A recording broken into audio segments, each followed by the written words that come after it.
Bom dia, Geraldo. Bom dia, Marcos. Bom dia a todos os ouvintes, né? E todos os que assistem também pelo YouTube.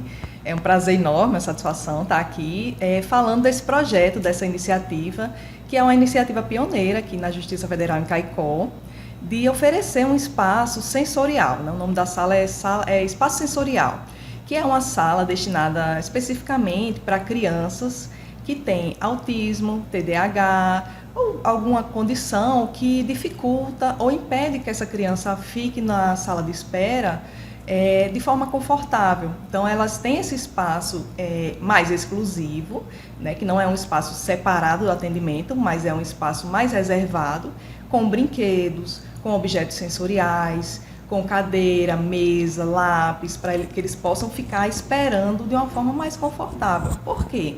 Porque a gente teve relatos aqui na Justiça, por parte dos nossos colaboradores, dos nossos servidores, de que muitas mães, pais, acompanhantes dessas crianças que vinham para a Justiça passar por uma perícia médica, por exemplo, essas crianças se sentiam intimidadas com o ambiente da Justiça, né? Se sentiam um pouco com medo, né, de entrar, ou se sentiam desconfortáveis pelo barulho, pela quantidade de pessoas. Então a gente resolveu adaptar uma sala que nós tínhamos para oferecer um melhor acolhimento para essas famílias, né, para essas pessoas que vêm até aqui. Porque a ideia é que elas se sintam integradas à Justiça, se sintam bem-vindas, como de fato são, e tenham esse momento mais descontraído de espera. E a repercussão que isso tem tido tem sido muito positiva, né? Os relatos que a gente tem tido, o feedback que a gente tem tido dos acompanhantes, das próprias crianças, tem sido bastante positivo. Tem tido uma demanda do uso da sala, por exemplo? A demanda chega a ser consideravelmente alta? Sim, de fato, a gente recebe aqui muitas crianças que estão no espectro autista, crianças com TDAH também, tem crianças também com síndrome de Down, mas são crianças que vêm aqui à Justiça para passar pela perícia médica. Então, nos dias que a gente tem essas consultas de perícia, há um número considerável de crianças que vêm até a Justiça e, enquanto elas esperam ser chamadas para a sala médica, elas têm esse espaço mais acolhedor para poderem brincar, poderem desenhar, poderem ficar mais descontraídas para passar pela perícia. E os pais, por exemplo, eles têm relatado também uma positividade da sala? Com certeza, os pais se sentem mais confortáveis porque sabem que a criança está ali em segurança, sabem que a criança fica menos agitada, ela fica mais tranquila ali naquela sala, é um ambiente confortável, um ambiente lúdico.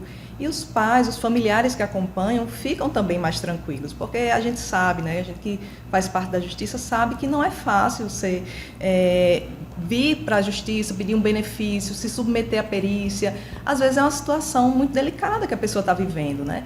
E ela se sente desconfortável de passar por tudo isso. E a ideia da gente aqui na Justiça Federal é tornar esse ambiente o mais acolhedor possível. Fazer com que as pessoas que venham até aqui se sintam de fato bem-vindas, como são, e se sintam bem, se sintam tranquilas. E Caicó trouxe essa iniciativa do espaço sensorial como uma iniciativa inédita aqui na Justiça Federal, como também foi inédita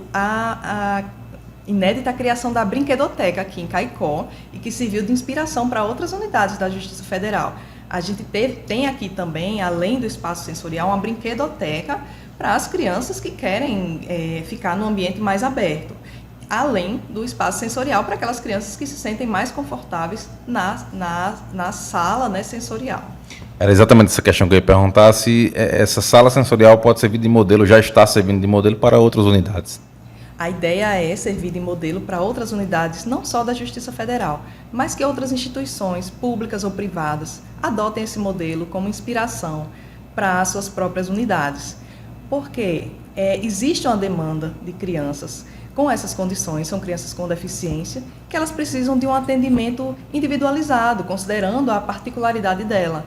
A acessibilidade é isso, não é apenas oferecer rampa, oferecer vaga exclusiva, a acessibilidade é oferecer um ambiente que seja inclusivo, acolhedor, que entenda as particularidades de cada um e que se adapte a essas particularidades para que a pessoa possa esperar de uma forma mais tranquila, para que ela possa ter um atendimento em igualdade de condições com as demais pessoas. Então, a ideia é que esse modelo sirva de inspiração para outras instituições, não apenas na oferta de uma sala específica, mas de um ambiente específico, de uma sinalização para que aquele espaço seja prioritário para essas crianças, para esses parentes que acompanham essas crianças. Então, a ideia é essa, é servir de inspiração para outras instituições.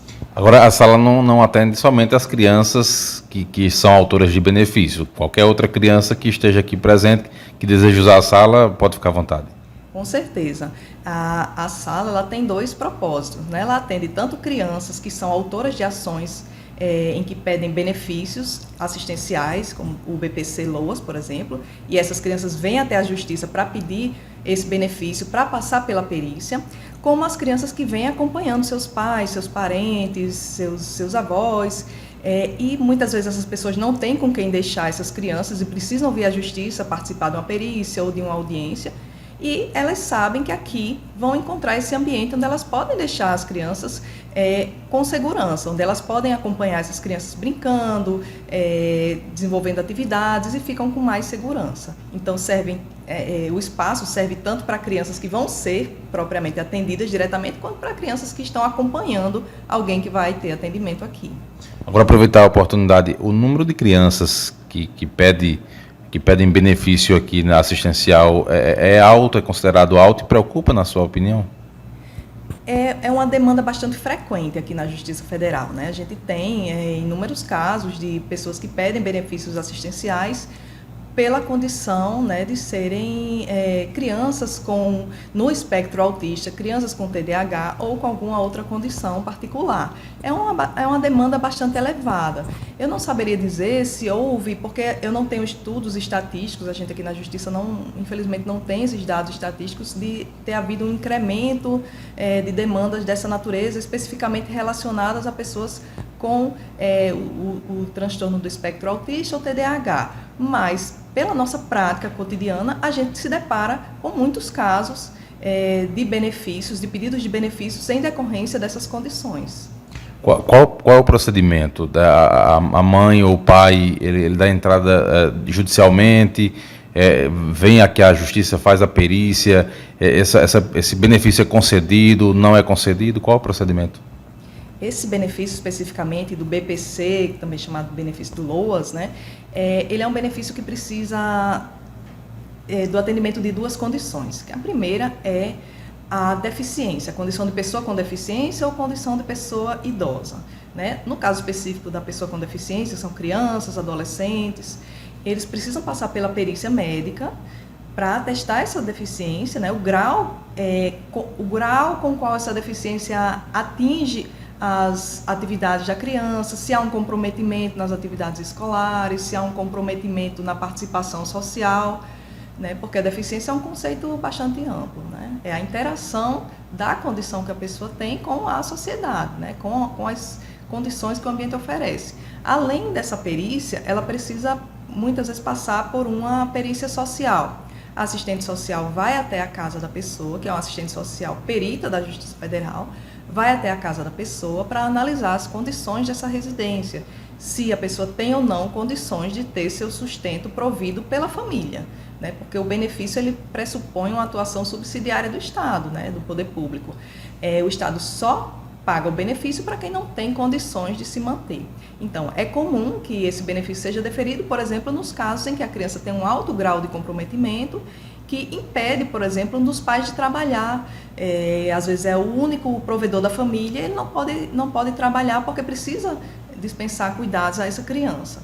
Por isso, não tem condições de se manter, não tem nenhum parente próximo que possa auxiliar nesse sustento. Então, nesses casos, o benefício pode ser deferido a depender da situação. Mas, para que o caso chegue até a Justiça Federal, é importante salientar aqui, deve ter havido anteriormente um requerimento ao INSS. Então, a gente só analisa depois que há a negativa do INSS. Então, primeiro a pessoa precisa ir ao INSS, só se o benefício for indeferido e ela quiser rediscutir, se ela entender que ela realmente faz jus a esse benefício, é que ela deve procurar a Justiça Federal.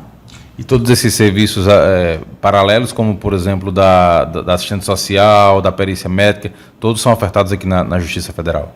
Isso, tanto a perícia médica, que é feita aqui no próprio prédio da Justiça, quanto a perícia social são feitos pela Justiça Federal, né? São peritos nomeados pela Justiça Federal que vão fazer essa análise, né? Os peritos são auxiliares dos juízes. Eles analisam tecnicamente uma condição, fazem um laudo e, a partir desse laudo e dos demais elementos que houver no processo, a gente analisa se estão preenchidos ou não os requisitos da lei. Ok, doutora Helena, parabéns, né, pela iniciativa, né, de destacar uma sala sensorial para crianças aqui na cidade de Caicó, na Justiça Federal. Mais alguma informação que queira acrescentar, fica à vontade, e sucesso aqui nos trabalhos da Justiça Federal de Caicó. Eu que agradeço a oportunidade imensamente e estamos sempre à disposição para prestar esclarecimentos. Quem quiser também conhecer a sala para adotar um modelo na sua instituição, também fique à vontade para vir aqui na Justiça Federal conhecer, porque a ideia é difundir essa iniciativa para que seja adotada realmente como modelo em outras instituições. Então a gente está aqui de portas abertas sempre para receber quem tiver interesse em conhecer. Muito obrigada.